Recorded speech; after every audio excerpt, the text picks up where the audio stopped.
Hello hello, नहीं आ रहा है।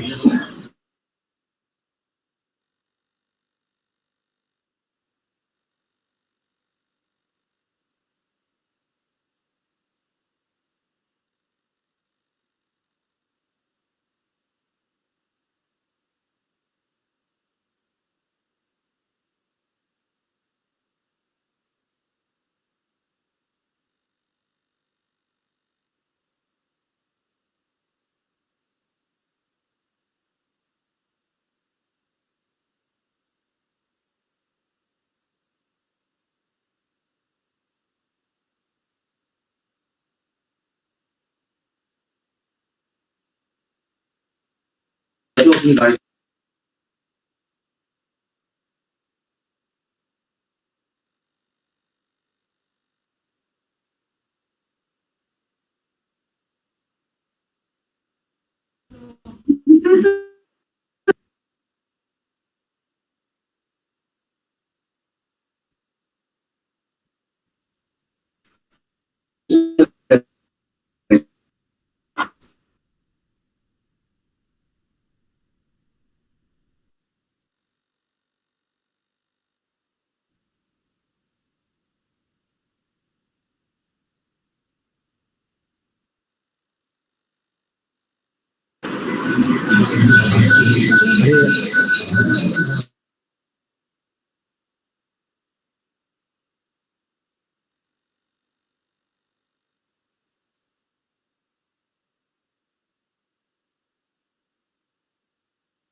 अभी करनी चाहिए, अभी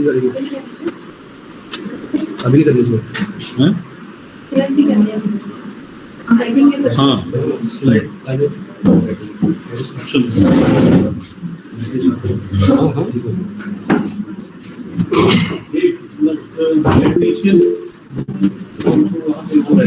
एक आदमी यहाँ मुझे नहीं लगा तुम्हारा कितना डिस्कस कर उसको शेयर करो। नहीं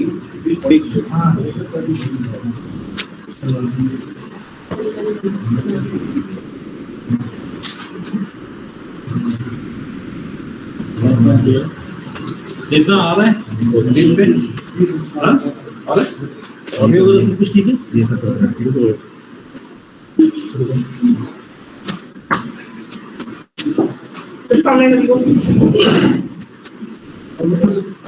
राजकीय महाविद्यालय हल्द्वानी शहर, नैनीताल, हाल किशनपुर गोलापार द्वारा आयोजित आज दिनांक 13 अगस्त 2022 को एक दिवसीय ऑनलाइन कार्यशाला में प्रतिभाग करने वाले समस्त माननीय सचिवालय, माननीय मंत्रालय, माननीय निदेशालय, शासकीय एवं अशासकीय परास्नातक एवं स्नातक महाविद्यालयों के सम्माननीय प्राचार्यगण, समस्त विद्वान एवं विदुषी प्राध्यापक एवं प्राध्यापिकाएं, हमारे स्थानीय अभिभावकगण, इलेक्ट्रॉनिक, प्रिंट और सोशल मीडिया से जुड़े हुए पत्रकार बंधु तथा हमारे सभी समस्त सुधी छात्र एवं छात्राएं, सर्वप्रथम महाविद्यालय परिवार आज के इस प्रासंगिक एवं ज्वलंत मुद्दे पर आयोजित एक दिवसीय कार्यशाला में सबका हृदय से हार्दिक अभिनंदन करता है, स्वागत करता है।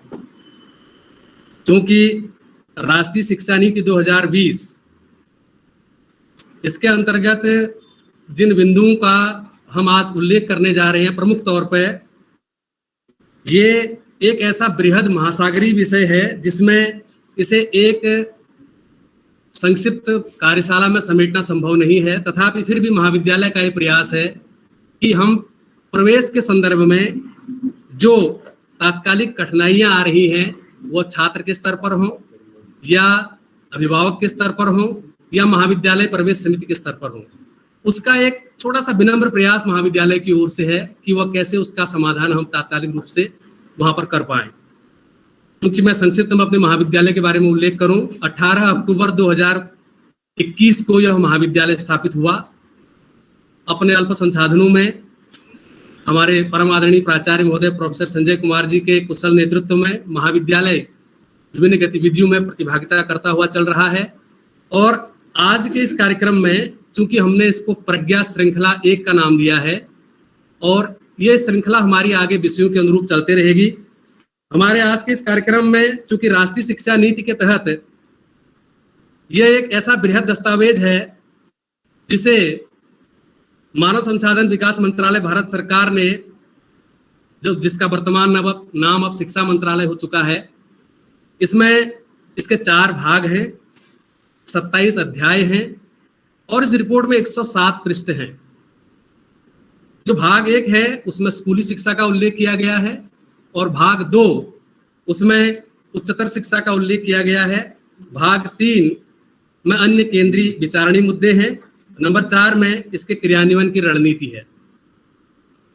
हम उच्चतर शिक्षा के संदर्भ में प्रवेश के विशेष शीर्षक पर आज वार्ता के लिए और वर्कशॉप पर चर्चा के लिए एकत्र हुए हैं। क्योंकि शिक्षा के क्षेत्र में किया गया जो निवेश है वह अन्य क्षेत्रों में किए गए निवेश की तुलना में कहीं और दूसरे दृष्टिकोण से देखा जा सकता है, जिसका लाभ हमें पीढ़ी दर पीढ़ी आने वाले समय में प्राप्त होते रहता है। और हम इस बात को भली भांति जानते हैं कि भूमंडलीकरण के इस दौर में देश और दुनिया की बढ़ती जरूरतों और आवश्यकताओं के अनुरूप हमारी उच्च शिक्षा व्यवस्था कुछ ऐसी हो कि जो आने वाले समय में हमारे मानव संसाधनों को एक ऐसा आयाम दे सके जो हम वैश्विक स्तर पर उसको उचित नेतृत्व प्रदान कर सके। और चूंकि जो 1986 में नई शिक्षा नीति आई थी, जिसे 1992 में प्रोफेसर यशपाल जी ने थोड़ा सा संशोधन के बाद लागू किया था, जिसको बिना बोझ की शिक्षा कहा गया था, उसके बाद राष्ट्रीय शिक्षा नीति 2020 ये ऐसी विशेषता लिए हुए लोकतांत्रिक पद्धति से आई हुई शिक्षा नीति की उन बिंदुओं को अपने में समावेशित करती है जिसमें देश की 2.5 लाख ग्राम पंचायतें, 6,600 विकास खंड, 676 जनपद और 2 लाख से अधिक सुझाव, जिसमें सरकारी, गैर सरकारी, अभिभावक, शिक्षाविद, विशेषज्ञ आदि तथा 1000 विश्वविद्यालयों के प्राध्यापक, प्राध्यापिकाओं, कुलपतियों, प्राचार्यों के सुझाव और उससे बढ़ करके 25 करोड़ छात्र छात्राओं के ऑनलाइन ऑफलाइन सुझावों को इसमें समाहित किया गया है। और एक लंबी जद्दोजहद के बाद जो आवश्यकता समकालीन भारत में महसूस की जा रही थी शिक्षा के संदर्भ में, उसके आलोक में इसे प्रस्तुत किया गया है। क्योंकि 1836-37 से जो मैकाले की मकड़ जाल से निकलने को भारतीय शिक्षा छटपटा रही थी, सही मायने में अगर देखा जाए तो भारतीय दर्शन ज्ञान की परंपरा को अपने आंचल में समेटे हुए अनेक आकांक्षाओं, उम्मीदों और आशाओं के साथ एक स्वर्णिम भारत के निर्माण के लिए इस योजना को क्रियान्वित और लागू करने के लिए यह नीति आई है। अब इसमें जो प्रवेश के संदर्भ में हम बात कर रहे हैं, जैसा कि जो राष्ट्रीय शिक्षा नीति है, इसमें इस बात का हम सभी भली भांति विदित हैं हम लोग कि यह पंचायत से लेकर के संसद तक, ग्राम प्रधान से लेकर के प्रधानमंत्री तक, छात्र से लेकर अभिभावक तक और शिक्षक से लेकर शिक्षाविद तक और गरीब से लेकर के उद्योगपतियों तक, इन सब के विचारों और सुझावों को लेकर के, इन सब के हितों को साथ लेने की ये एक योजना है। एक तकनीकी विषय से मैं बीच में इस बात का उल्लेख करना चाहूंगा कि जो हमारे प्रतिभागी, सुधी प्रतिभागी गण नहीं जुड़ पा रहे हैं गूगल मीट पर, वे यूट्यूब पर और लाइव शेयरिंग पर भी वो जुड़ सकते हैं। लाइव स्ट्रीम पर जुड़ सकते हैं, क्योंकि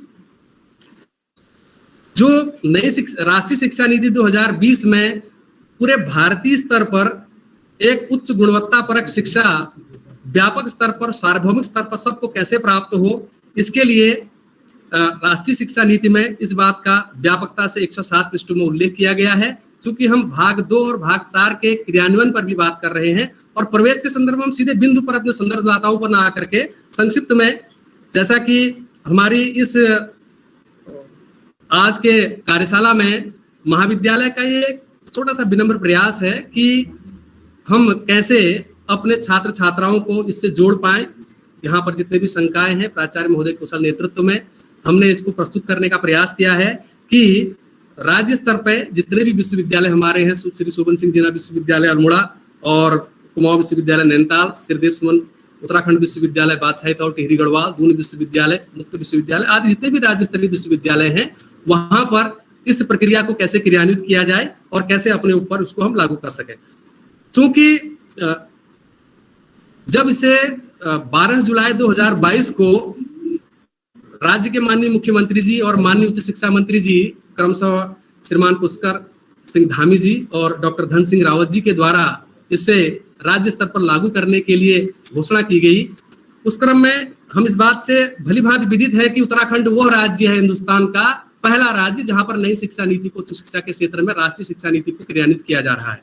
और इस अभिनव प्रयोग के संदर्भ में जो परंपरागत ढांचा था प्रवेश का, पाठ्यक्रम का और अध्ययन का, परीक्षा का, मूल्यांकन का, कक्षोन्नति का आदि, इसमें बृहद और व्यापक गहन मुद्दे हैं जिस पर हम क्रमशः आगे आएंगे।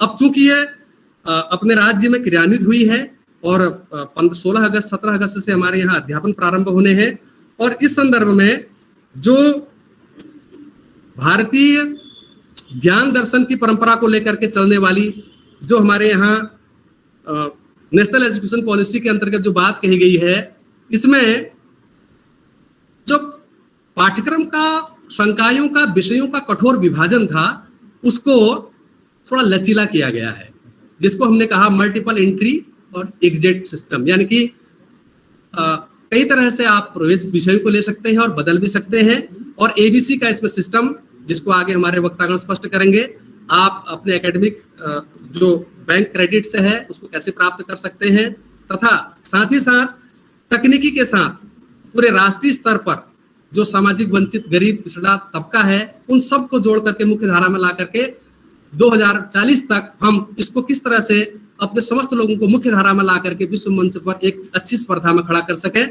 और इसके लिए नेशनल रिसर्च फाउंडेशन इसकी परिकल्पना की गई है, जिसकी स्थापना होगी, जो अत्यधिक मौलिक और गुणवत्तापरक शोध कार्यों को बढ़ावा देगा, तथा साथ ही साथ जो सामाजिक रूप से वंचित तबका है, पिछड़ा तबका है, गरीब तबका है, हम आजादी के 75 वर्ष कुछ दिनों में पूरे करने के लिए जा रहे हैं, लेकिन वो मुख्य धारा में कैसे आए, तथा जो हमारी विश्वविद्यालयों से महाविद्यालयों की संबद्धता का काल है उसको 15 वर्ष के लिए करने का उल्लेख किया गया है। और सबसे बड़ी बात यह है कि भाषा भावों की अनुगामिनी होनी चाहिए, जिस भाषा में समझ में आए वो भाषा सबसे सरल है। भारतीय भाषाओं को बढ़ावा देने के लिए जो पाली, पर्शियन, प्राकृत, अब इस तरह से अनुवाद संस्थान और उनकी अच्छी व्याख्या करके किस तरह से अपनी भाषा में उसको ज्ञान दिया जा सके, यह इसमें प्रयास किया गया है। मैं यहाँ पर विनम्रतापूर्वक इस बात का उल्लेख कर देना चाहूंगा, क्योंकि ये हमारा एक छोटा सा प्रयास है जिसमें कि जो स्टेक होल्डर्स हैं, जो हितधारक हैं, प्रमुख तौर पर छात्र और उनके जागरूक अभिभावकगण, ये स्नातक स्तर पर प्रवेश में आने वाली उनकी दिक्कतों, कठिनाइयों को हम कैसे अपने स्तर से निवारित कर सकें। आप लोगों की शंकाएं होंगी, कुछ प्रश्न होंगे, और हमारा प्रयास होगा कि आप लोग कृपया लिखित रूप से मैसेज बॉक्स में हमें उनको दीजिए। हमारी जो प्रश्न संकलन की टीम होगी वो उन प्रश्नों को यहाँ तक पहुंचाएगी, और सभा के समापन से पहले हम प्रश्न काल आपके लिए जो रखे हुए हैं उनको समाहित करते हुए हमारे सभाध्यक्ष महोदय प्रोफेसर संजय कुमार जी प्राचार्य जी जब इसका समाहार आपके सम्मुख प्रस्तुत करेंगे, आपके प्रश्नों का उत्तर देने का प्रयास करेंगे। क्योंकि ये छात्र छात्राओं को ध्यान में रख करके हमने प्रोग्राम आयोजित किया हुआ है, और आज का दौर सूचना क्रांति का दौर है, तकनीक का दौर है, और इसमें जो MEES का उल्लेख किया गया है कि हमें बच्चे को प्रथम वर्ष के प्रवेश में इस बात का उल्लेख कर देना है कि अब परंपरागत रूप से प्रवेश लेने के बाद स्नातक, वाणिज्य, कला, विज्ञान, तकनीकी आदि की डिग्री का एक उल्लेख न होकर के जो प्रथम वर्ष में वह अगर मात्र परीक्षा देकर के छोड़ देता है, यानी कि 2 सेमेस्टर में उसे सर्टिफिकेट प्रदान किया जाएगा, तथा दूसरे वर्ष में यानी कि अगले 2 सेमेस्टर में पूर्ण करने के बाद छोड़ देता है तो उसे मात्र डिप्लोमा प्रदान किया जाएगा, और 3 वर्ष में 6 सेमेस्टर में अगर पूरे करता है तो उसे बैचलर की डिग्री जाएगी। और आगे भी इसमें कई लचीलापन 4 वर्ष के साथ शोध के साथ करते हुए, यानी कि ये कुल लगा करके 3 वर्ष का कोर्स आप अधिकतम 9 वर्षों में कर सकते हैं। प्रति वर्ष के कोर्स के संपादन के लिए आपके पास 3 वर्ष उपलब्ध है। तथा मैं अब इस संदर्भ में अधिक विस्तृत भूमिका को निभाते हुए हमारे जो आज के प्रमुख संदर्भदाता हैं, मैं उनका यहाँ पर उल्लेख करना चाहूंगा कि गणित विभाग से डॉक्टर सुरेंद्र विक्रम सिंह पडियार जी हैं, हमारे इतिहास विभाग से डॉक्टर अर्चना जोशी मैडम हैं, और हमारे वनस्पति विज्ञान से डॉक्टर अंकिता चंदलाव मैडम हैं। मैं हमारे महाविद्यालय में नई राष्ट्रीय शिक्षा नीति के तहत जितनी भी समितियों का गठन किया जाना है वो विधिवत किया जा चुका है। यूं तो वैसे भी 52 से अधिक समितियां हमारे महाविद्यालय में संचालित हैं, किंतु नई शिक्षा नीति के हमारे यहाँ जो समन्वयक हैं, जो विभिन्न कार्यशालाओं में प्रतिभाग करते हैं, अध्ययन करते हैं, मैं निवेदन करूंगा गणित विभाग के सहायक प्राध्यापक डॉक्टर सुरेंद्र विक्रम सिंह पडियार, वे हमारे आज के इस कार्यक्रम में जो पाठ्यक्रम की संरचना है सीबीसीएस के बेस पर, चॉइस बेस्ड क्रेडिट सिस्टम के बेस पर, उस पर अपने विचारों से आपको अंकित कराएंगे डॉक्टर सुरेंद्र विक्रम सिंह पडियार।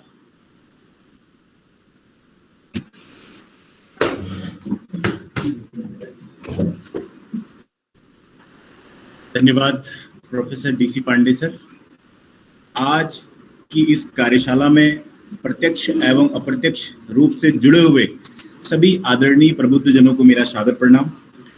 राष्ट्रीय शिक्षा नीति 2020 के प्रभावी क्रियान्वयन हेतु विश्वविद्यालयों द्वारा न्यूनतम समान पाठ्यक्रम और चॉइस बेस्ड क्रेडिट सिस्टम के आधार पर जो पाठ्यक्रम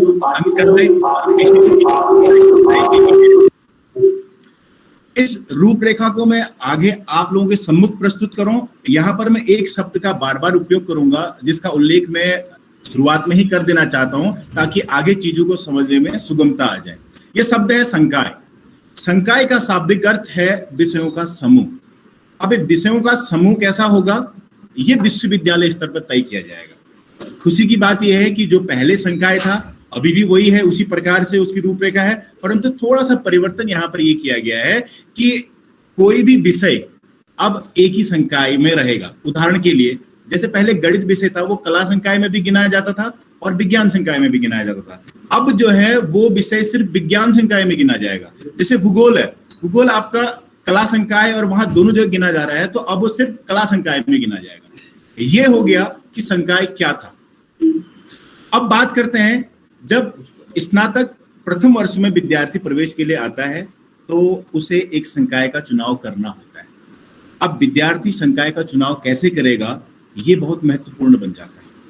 विद्यार्थी संकाय का चुनाव करने के लिए यदि किसी भी छात्र ने 12वीं में 40% अंकों के साथ उत्तीर्ण कर रखा है तो वो कला संकाय का चयन कर सकता है। दूसरा, यदि छात्र ने वाणिज्य संकाय से 40% अंकों के साथ उत्तीर्ण की है 12वीं तो वाणिज्य संकाय ले सकता है।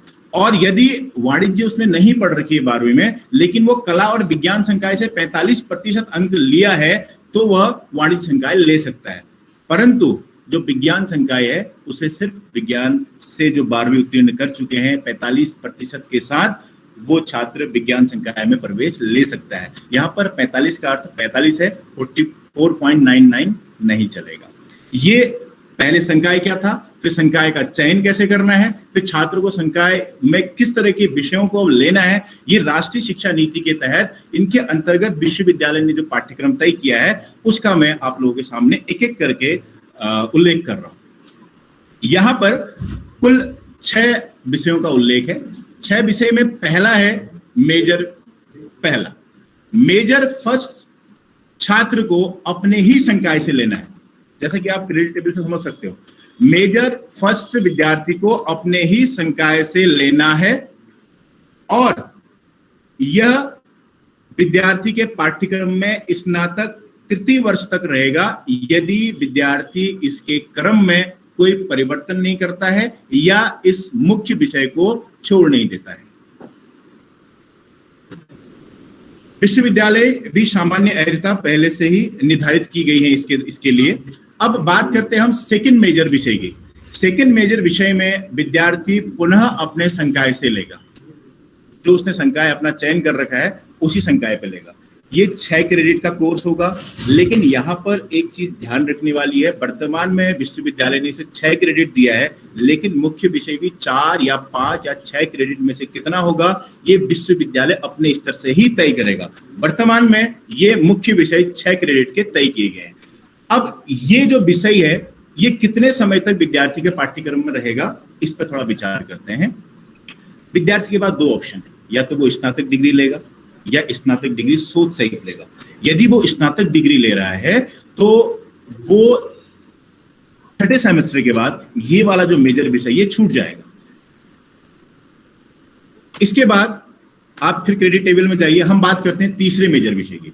तीसरा मेजर विषय, विद्यार्थी इस विषय का चयन करने के लिए स्वतंत्र है। विश्वविद्यालय ने उसको अधिकार दिया है कि वे अपनी स्वेच्छा से संकाय का चुनाव कर सकता है। लेकिन यहाँ पर जब वो चुनाव कर रहा है इस विषय का, तो यहाँ पर एक बात महत्वपूर्ण है कि वो जैसे कला संकाय का है, कला संकाय का विद्यार्थी अगर दूसरे संकाय में जा रहा है, विज्ञान संकाय या वाणिज्य संकाय में जा रहा है, तो वो कौन सा विषय ले सकता है ये महत्वपूर्ण है। क्योंकि वैसे तो चॉइस बेस्ड क्रेडिट सिस्टम है, लेकिन फिर भी विश्वविद्यालय के द्वारा कुछ बंदिशें रखी गई हैं। उदाहरण के लिए गणित विषय वही छात्र ले सकता है जिसका 12वीं में गणित विषय से वो परीक्षा उत्तीर्ण कर चुका है।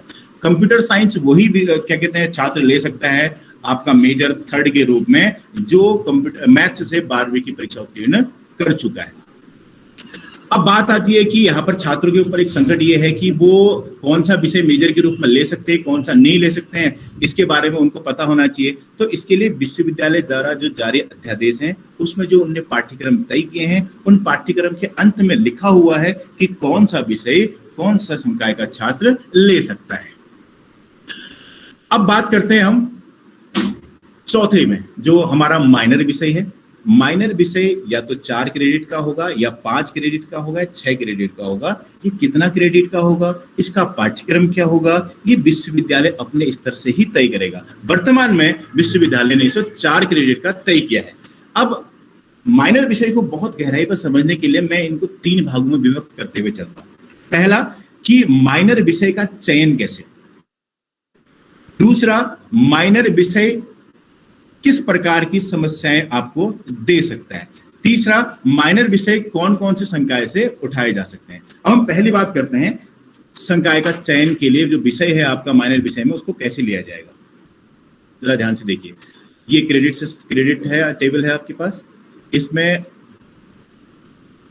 पहला तो माइनर विषय है, उसके लिए छात्र स्वतंत्र है कि वो इसका चयन कौन से संकाय से करेगा। वो अपने संकाय से भी चयन कर सकता है, वो अपने से अलग संकाय से भी इसका चयन कर सकता है। लेकिन यहाँ पर भी कुछ चीजें बहुत इंपॉर्टेंट है जो ध्यान देनी है छात्र को, क्योंकि यदि उसने पहले 2 मेजर विषय अपने संकाय से चुने हो, तीसरा मेजर विषय किसी अन्य संकाय से चुना हो, अब वो चौथा माइनर विषय अगर लेना चाह रहा है तो ये साफ साफ यूनिवर्सिटी ने स्पष्ट कर रखा है इस बात को कि वो पुराना जो मेजर विषय हैं उनका माइनर नहीं ले सकता, भले ही विश्वविद्यालय ने 4 क्रेडिट के जो कोर्स हैं उनके लिए उनका पाठ्यक्रम अलग ही तय क्यों ना किया गया।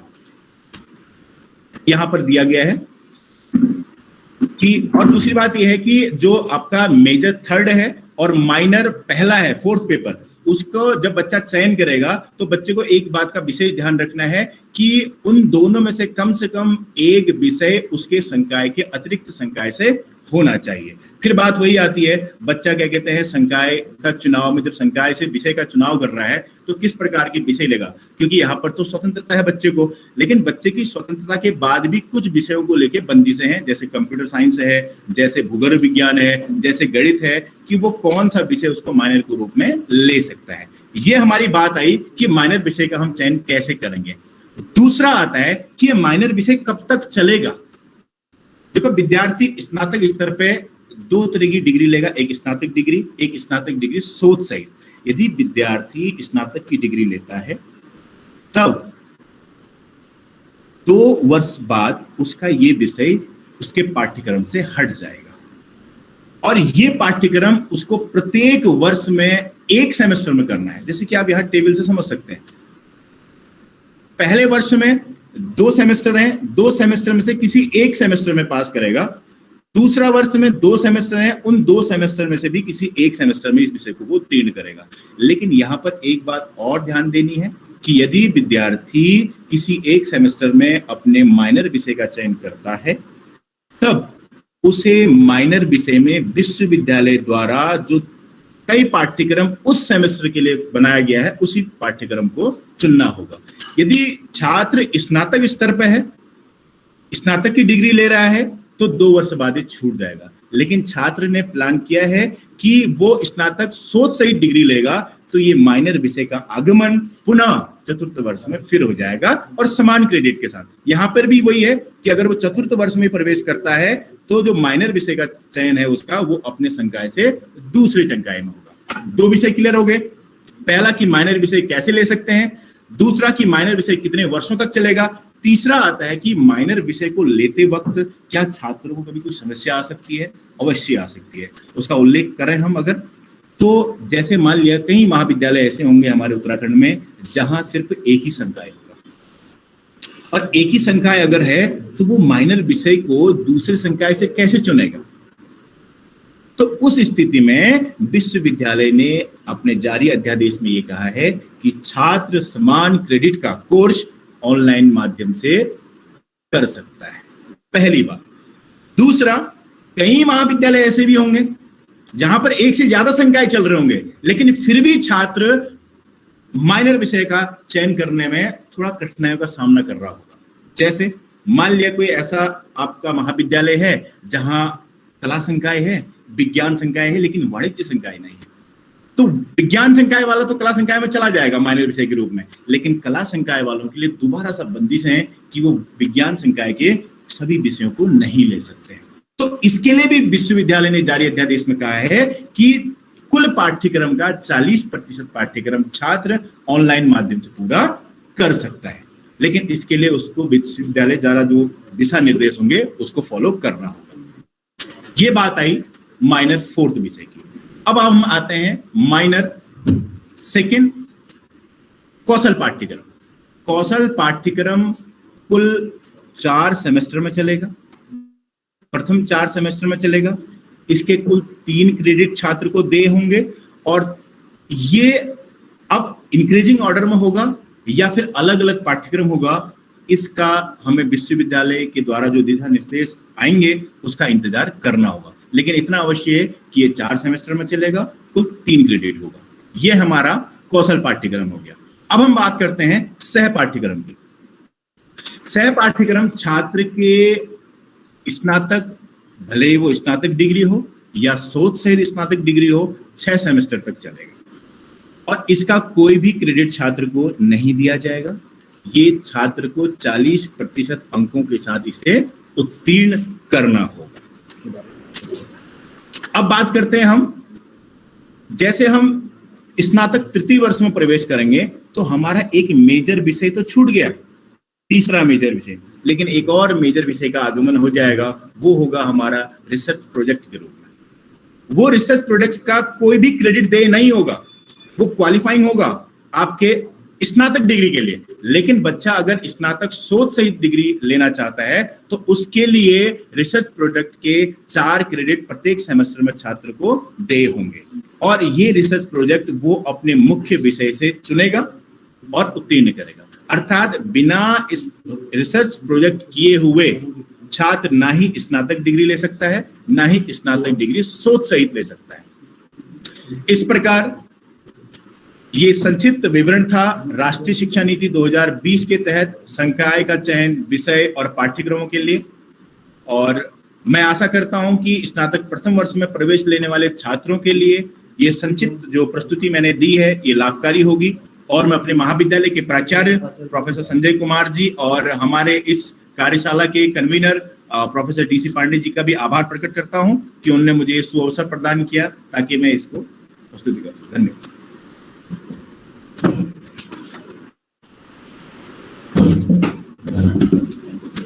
धन्यवाद डॉक्टर सुरेंद्र विक्रम सिंह पडियार जी।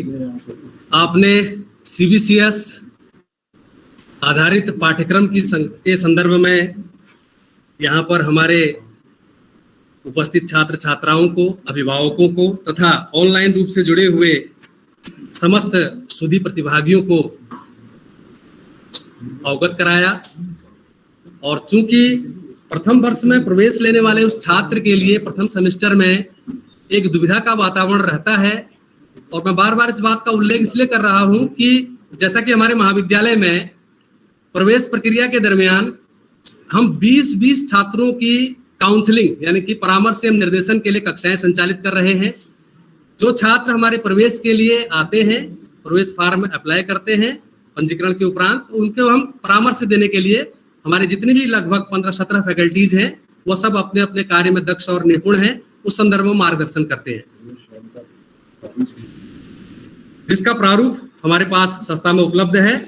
एक मैं इस संदर्भ में थोड़ी सी सूचना से आपको अवगत कराना चाहूंगा कि जब ये कार्यक्रम हमारी कार्यशाला का आज संपन्न हो जाएगा, इसकी पीडीएफ हम अपने एनईपी ग्रुप पे और सम्मानित प्राचार्य गणों के ग्रुप पर प्रेषित करेंगे, तथा आप सभी लोगों से मेरा विनम्र निवेदन है कि कृपया आज दिनांक 2 बजे तक आप इस संदर्भ में फीडबैक फॉर्म प्रेषित करने का कष्ट करेंगे, जिससे कि हम आपके दिए गए सुझावों, आधारों और टिप्पणियों के आधार पर अपनी प्रज्ञा श्रृंखला की दूसरी कड़ी को और बेहतर और बेहतरीन तरीके से प्रस्तुत कर सकें।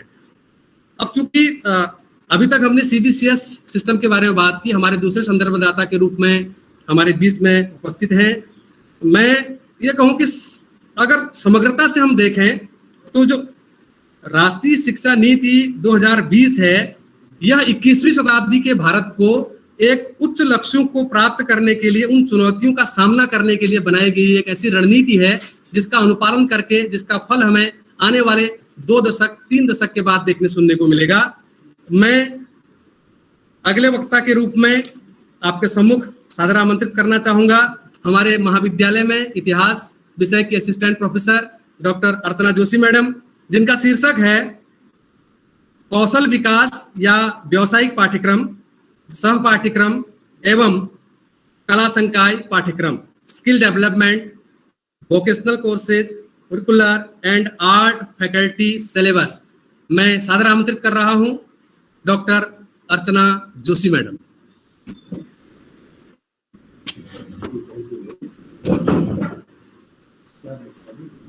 बहुत बहुत धन्यवाद पांडे सर। आभासी मंच से जुड़े हमारे इस मंच में उपस्थित समस्त प्रबुद्ध आदरणीय सम्मानीय गण को और छात्र छात्राओं को मेरा प्रणाम। मैं डॉक्टर अर्चना जोशी आप सबका आभार प्रकट करती हूँ कि आप हमारी इस सराहनीय पहल से जुड़े, और ये एक प्रोत्साहन के तौर पर, आप भले ही आभासी रूप में हमसे जुड़े हैं, पर ये हमारे लिए बहुत बड़ा प्रोत्साहन है। अभी तक हमने हमारे सहायक प्राध्यापक डॉक्टर सुरेंद्र के द्वारा नई शिक्षा नीति के तहत जो शैक्षिक ढांचा है उसको विस्तार पूर्वक समझा। इसी क्रम में अब मैं कौशल विकास कोर्स, साथ ही सह पाठ्यक्रम, शैक्षिक परियोजना और कला संकाय के विषयों के विभाजन के आपके सम्मुख प्रस्तुत करूंगी। अगर हम अपनी प्राचीन अतीत में जाएं, चूंकि मैं इतिहास से जुड़ी हूं, तो हम अतीत में तक्षशिला और नालंदा जैसे उन विश्वविद्यालयों की धरोहर के साक्षी हैं जहां ज्ञान को संकुचित तरीके से न सीखकर विस्तृत तरीके से बहुविषयक तौर से सीखने पर जोर दिया जाता है। बहुविषयक का अर्थ क्या है? बहुविषयक ये है कि हमें ज्ञान को किसी एक विषय पर आधारित या संकुचित नहीं रखना है, और हमारा शैक्षिक दर्शन भी इस बात को मानता है कि मनुष्य ने अपने लिए शिक्षा के जो भी विषय निर्धारित किए, भले ही वे गणित हो, कला हो, विज्ञान हो, व्यावसायिक शिक्षा हो, वह पृथक पृथक रूप में विषय नहीं बल्कि समग्र रूप में एक कला है। ये हमारा शैक्षिक चिंतन है, और आज इसी को हम लिबरल आर्ट्स कहते हैं। कला में ये जो ज्ञान समाहित है, इसी ज्ञान को नई शिक्षा नीति के माध्यम से विविध पाठ्यक्रमों के माध्यम से हमारे बच्चों को तक पहुंचाने का प्रयास किया है। इसी क्रम में 5वें पाठ्यक्रम, 5वें विषय के रूप में हमारे सम्मुख है कौशल विकास कोर्स। आप हमारी स्लाइड के माध्यम से देख सकते हैं, इसकी जो पहला हमारा बुलेट है वो हमें विकास कोर्स के लिए जो आप कह सकते हैं कि छात्र के लिए जो अर्हता है उसे प्रदर्शित कर रहा है। मैं आपको बताना चाहूंगी, आप हम अगर क्रेडिट कोर्स में जाते हैं तो हम यहाँ देखेंगे कि हमारा वोकेशनल, जिसे हम माइनर 3rd कह रहे हैं, आप देखिए छात्र को स्नातक के प्रथम 2 वर्ष अर्थात 4 सेमेस्टर में 3-3 क्रेडिट का एक कौशल विकास कोर्स पूर्ण करना आवश्यक है। यहाँ ध्यान रखिए, 4 सेमेस्टर, 4 कोर्स और 3 क्रेडिट। अब अगली स्लाइड में हम चलते हैं। हमारे पास समय की मांग है। देखिए, स्किल होना, दक्ष होना आज समय की सबसे बड़ी मांग है। तो हमारे पास कुमाऊं विश्वविद्यालय द्वारा वोकेशनल कोर्स की लिस्ट है। जिसको हम डायरेक्ट खोलकर हम उसी पाठ्यक्रम की ओर चलते हैं। और यहाँ मैं बताना चाहूंगी कि ये 40 से भी अधिक पाठ्यक्रम है। आप इसमें देख सकते हैं 40 से अधिक पाठ्यक्रम है। और पाठ्यक्रम की सुंदरता देखिए, विविधता देखिए। आपको एक और drawing and colour studies, drawing and sketching of human body मिलेगा। आप ऑर्गेनिक फार्मिंग पढ़ सकते हैं, आप डिजास्टर मैनेजमेंट पढ़ सकते हैं। अगर आप नीचे जाएं तो देखिए, डिजिटल भारत की सबसे बड़ी मांग है, आप कह सकते हैं digital literacy and cyber security, office automation tools, इस तरीके के विषय हैं जो समय की मांग के आधार पर निर्धारित किए गए हैं। इसके साथ ही हम आगे देखते हैं कि अब प्रश्न ये उठता है, देखिए हम किसी भी विषय को पढ़ते हैं, चाहे हम अपने शिक्षार्थी जीवन में जाएं तो हम देखते हैं कि हमें विषय की आवश्यकता क्यों होती है। तो मुझे, मेरा ये व्यक्तिगत रूप से मानना है कि इतने व्यावसायिक कोर्स के साथ जब बच्चा उसे पास कर हमारे पास आएगा तो उसके पास दो तरीके से वो स्किल होगा। एक, हम पुनः अपनी पुरानी स्लाइड पे चलते हैं, यहाँ पे ध्यान दीजिएगा जो मैं कहना चाह रही हूँ। तो जब ये कोर्स करके छात्र हमारे पास आएगा तो एक, उसके सीखने में व्यवहारिकता होगी, अर्थात वो प्रैक्टिकल नॉलेज के साथ आएगा। दूसरा, उसकी लर्निंग में दक्षता, सीखने की दक्षता आएगी। तो इस व्यवहारिकता और दक्षता के साथ जब वो आएगा तो निश्चित रूप से उसके पास रोजगार के अनंत विकल्प खुले होंगे और यही नई शिक्षा नीति का उद्देश्य है। अगले क्रम में आप हमारी स्लाइड में देख सकते हैं, दूसरा बुलेट है को करिकुलर कोर्स, जिसे हम सह पाठ्यक्रम कहते हैं। देखिए ध्यान दीजिएगा, हमने कौशल विकास कोर्स पढ़ाकर बच्चों को दक्ष बना दिया। अगला क्या कार्यक्रम है? अगर व्यावसायिकता ही बच्चे के भीतर आ जाएगी तो उसका उद्देश्य सिर्फ धनोपार्जन होगा, यानी कि वो एक पैसा कमाने की मशीन ना बन जाए। इसीलिए उसके भीतर एक संवेदनशील नागरिक को जगाने, मूल्य आधारित शिक्षा को उसके भीतर प्रेषित करने, उन मूल्यों को प्रेषित करने हेतु हमने, हमारी नई शिक्षा नीति की सुंदरता यह है कि उसमें मूल्यपरक शिक्षा जोड़ी गई है, जिसको हम सह पाठ्यक्रम या सह पाठ्यचर्या कहते हैं। आप पुनः क्रेडिट टेबल में जाइए, आप देख सकते हैं कि विद्यार्थी को अपने प्रथम 3 वर्षों में, अर्थात प्रथम 6 सेमेस्टर में को करिकुलर सह पाठ्यक्रम के तौर पर 6 अलग अलग सह पाठ्यक्रम का अध्ययन करना अनिवार्य है। अब हम पुनः जाना चाहेंगे अपनी वोकेशनल कोर्स, जो हमारी वोकेशनल कोर्स की लिस्ट है, और इसमें हम फिर देखेंगे कि ये जो विषय हैं ये पूर्व निर्धारित है। इसमें आप देखेंगे, स्लाइड में आप देख सकते हैं, सह पाठ्यचर्या के विषय पूर्व निर्धारित हैं। प्रथम सेमेस्टर में छात्र संपर्क व्यवहार कौशल, दूसरे में पर्यावरण अध्ययन और मूल्य शिक्षा, तीसरे में भगवत गीता से प्रबंधन सीखेगा, चौथे में वैदिक विज्ञान, वैदिक गणित, ध्यान, रामचरितमानस से व्यक्तित्व विकास और पारंपरिक भारतीय ज्ञान का सार लेगा। आप देखिए कितनी खूबसूरती से हमारे पारंपरिक ज्ञान को हमारी नई पीढ़ी तक स्थानांतरित करने के लिए इन सह पाठ्यक्रम कोर्स को डिजाइन किया गया है। अब इसी क्रम में हम आगे देखते हैं। हम सब जानते हैं कि अब हमारी, पुनः आप इस स्लाइड में जाइए, तीसरा बुलेट देखेंगे आप कि यहाँ पर रिसर्च प्रोजेक्ट की बात हुई है। जैसा हमारे सह प्राध्यापक पटियार सर ने भी मेंशन किया था, आज चुनौतियों का दौर है, कोविड काल गया, वैश्विक चुनौतियां हैं। हम सब ये जानते हैं कि जो अद्यतन नहीं है वो रेस से पीछे हो जाता है, अर्थात इस दौर में छात्र को लगातार नया सोचना है, उस नए सोचे हुए विचारों को प्रस्तुत करना है, और ये प्रेजेंटेशन, ये प्रस्तुतिकरण ही हमारे नई शिक्षा नीति में रिसर्च प्रोजेक्ट या शोध परियोजना के रूप में जोड़ा गया है। पुनः आपको अपनी क्रेडिट टेबल में लिए चलती हूँ। यहाँ आप देखेंगे तीसरे वर्ष के पहले और दूसरे सेमेस्टर, अर्थात तीसरे वर्ष के 5वें और 6ठे सेमेस्टर में आप शोध परियोजना छात्र इसे पूरा करेंगे। ये लघु शोध परियोजना है।